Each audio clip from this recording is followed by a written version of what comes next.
கோபத்தை கட்டுப்படுத்துறதுக்கான மருந்து தயாரிக்கும் முறையை பற்றி பார்க்கலாம். கோபம் அப்படின்றதும் நாம் சாப்பிட்ற உணவுகளில் இருக்கிற அகங்காரம். அகங்காரம்னா என்ன?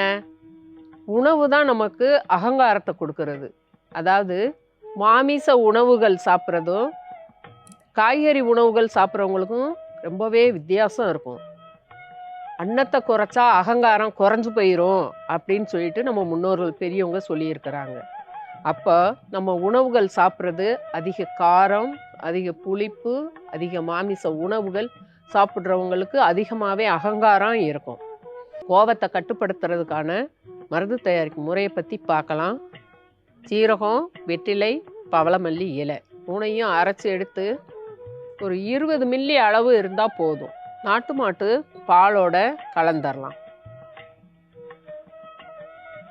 பனங்கற்கண்டு ஒரு அரை ஸ்பூன் அளவுக்கு கூட சேர்த்துக்கிட்டா போதும்.